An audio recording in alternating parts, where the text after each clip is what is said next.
Bonjour et bienvenue sur la chaîne Les Clés du piano. Aujourd'hui, je voulais vous parler des arpèges larges à la main gauche et dans un exemple bien précis qui est la Larme de Moussorgsky, une pièce que j'aime beaucoup.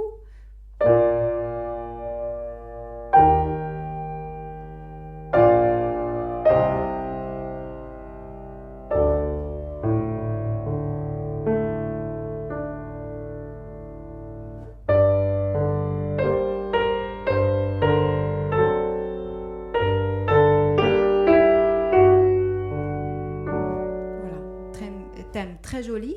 Je vais bientôt vous enregistrer d'ailleurs la vidéo. Je pense qu'au moment où vous regarderez cette vidéo, il y aura certainement la vidéo en ligne, ou en tout cas très prochainement.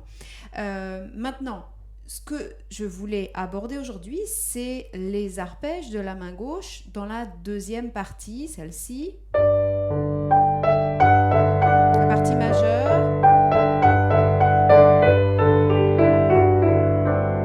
Voilà, à la main gauche, il y a une particularité qui est ces arpèges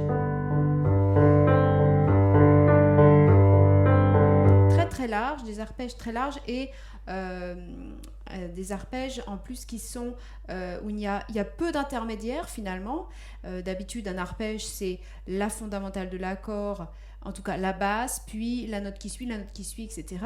Et souvent au piano, j'ai dit d'habitude, mais c'est vrai que en tout cas c'est comme ça qu'on le conçoit dans l'absolu, mais au piano, souvent on va passer assez vite sur les notes du bas et on va arriver plutôt dans une partie centrale resserrée. Et c'est un peu le cas ici, c'est-à-dire qu'on va sauter la tierce, on va aller à la quinte directement et on va doubler la quinte par le haut au départ.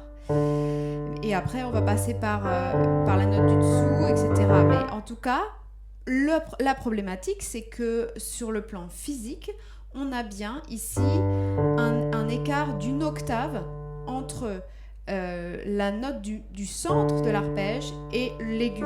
Donc on a une basse ici, un aigu ici, et au centre, une note ici qui est plus proche du bas que du haut. Voilà. Et ça, c'est quelque chose qui n'est pas évident dans cette pièce. Donc, si vous avez des petites difficultés, on va en parler de suite.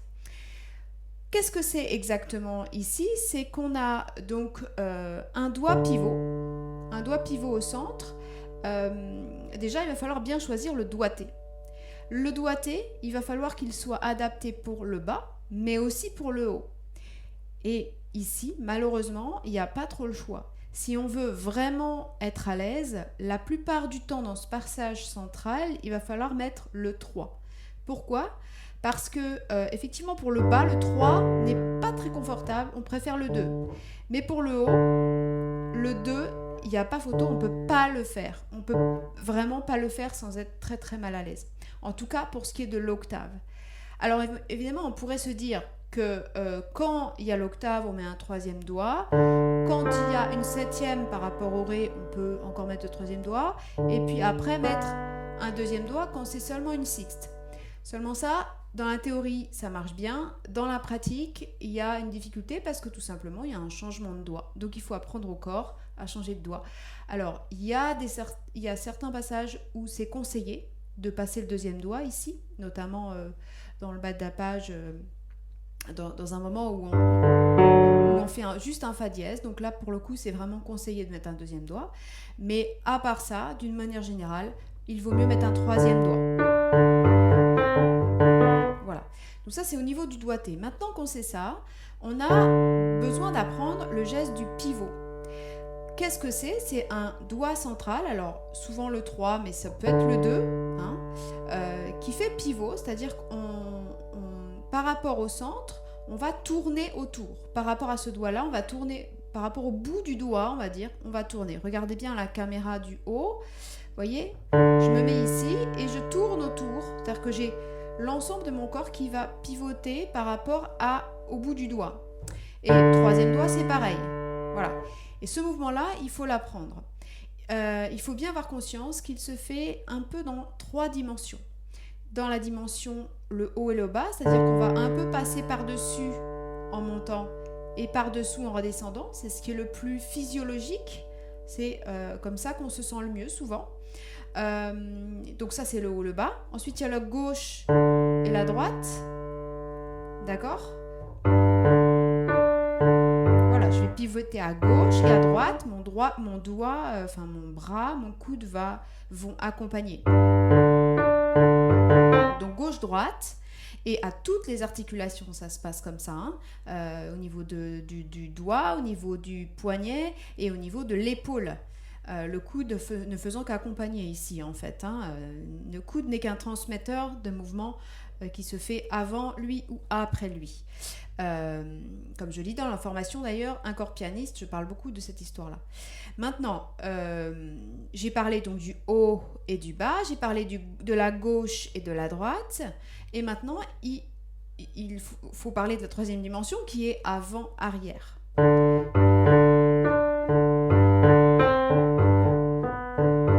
Et en fait, il y a un petit mouvement, si vous le regardez par la caméra du dessus, il y a un petit mouvement au niveau du bras qui fait qu'on avance et qu'on recule. En fait, quand je monte mon poignet, j'avance en même temps. Et quand je descends le poignet, je recule en même temps. C'est comme si mon poignet faisait une ellipse, un cercle. Un cercle vers l'avant, comme ceci, et vers l'avant et vers le haut, et vers l'arrière et vers le bas. Donc comme si votre cercle, il était non pas vertical, mais penché comme ceci. Alors bien sûr, attention, il ne faut pas faire des choses bizarres et inappropriées, en tout cas beaucoup trop exagérées. Je décortique là un geste juste pour que vous permettiez à votre bras de faire des choses qui sont naturelles pour lui. Hein. Voilà, c'est juste que si vous n'y arrivez pas, certainement vous oubliez une des 3 dimensions. Ça, c'est vraiment une chose que je voudrais que vous compreniez pour la vie de pianiste, c'est que quand on n'arrive pas à faire un geste et qu'on est mal à l'aise, en tout cas quand c'est pas confortable et que on n'est pas bien, on n'arrive pas, certainement on oublie une des 3 dimensions. Donc est-ce que je peux pas lever un peu plus à un endroit, ou est-ce que je peux pas baisser un peu plus, est-ce que je peux pas me mettre un peu plus sur la gauche ou sur la droite, ou est-ce que je peux pas me mettre plus en avant ou vers l'arrière? Et vous verrez, vraiment ça c'est un truc à retenir. S'il y a un seul truc à retenir de cette vidéo, c'est ça. Voilà, donc on a vu les doigtés, donc 3e doigt, la plupart du temps, hein, je ne vais pas aller dans le détail, on va le voir dans la formation qui va bien sûr suivre sur ce morceau-là, mais d'une manière générale, vous mettez un 3 et vous travaillez votre mouvement de pivot. Un petit exercice que je peux vous conseiller pour ce pivot, ça va être de tenir la note du bas et de faire toutes les notes qui sont demandées dans la partition. Voilà. Et observez bien tous ces mouvements dont je vous ai parlé. Laissez-les faire, et s'ils ne sont pas là, permettez-les. Voilà. Ah, je suis désolée, il y a des travaux dehors, j'espère que vous n'êtes pas trop gênés par le son. Je peux pas continuer. Voilà, j'ai laissé passer le temps de la chignole du voisin. Maintenant, je voulais vous parler d'une chose.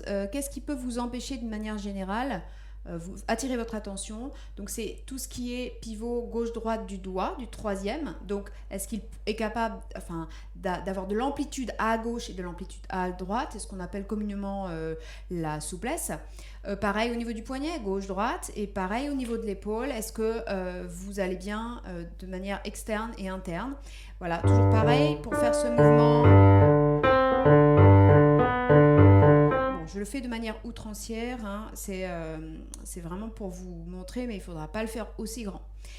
Voilà, donc de la souplesse à travailler. Maintenant, tout ça, ça dépend aussi de si je vais sur touche noire ou si je vais sur touche blanche au niveau du pouce. D'accord? Donc attention, quand il y a touche noire à l'arrivée, il faut créer un mouvement qui va vers l'avant et vers le haut pour tout simplement s'adapter à la hauteur de la touche noire.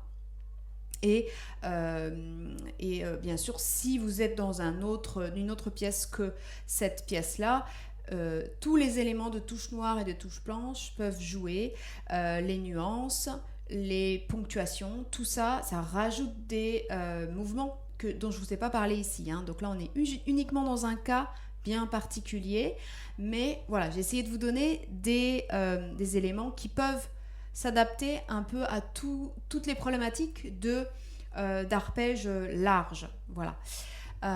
J'espère que ça vous aura aidé. Maintenant, si vous voulez apprendre cette pièce qui est vraiment adorable,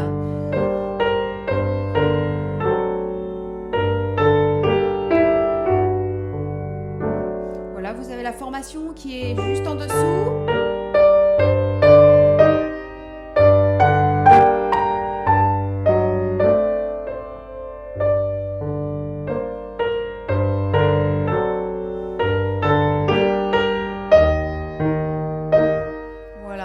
Donc cette pièce est vraiment souvent très très appréciée de beaucoup de pianistes. Vous avez donc une formation que je vous ai enregistrée où je prends vraiment tout en détail. Je vous explique des doigtés, des pédales, des exercices pour arriver à justement à vous aider à faire toutes ces difficultés qui sont liées à la lame de Mussorgsky. Voilà, donc vous trouverez ça dans la description ou tout en haut là dans le petit i d'information. Et vous pouvez donc me retrouver tout de suite si vous le souhaitez pour apprendre ce morceau-là. Vous avez tout ce dont vous avez besoin, les partitions, des cours en vidéo, le plan global, l'analyse harmonique, les cadences, les modulations. C'est de plus en plus complet au fur et à mesure des formations. J'espère que ça vous plaît. À très très vite.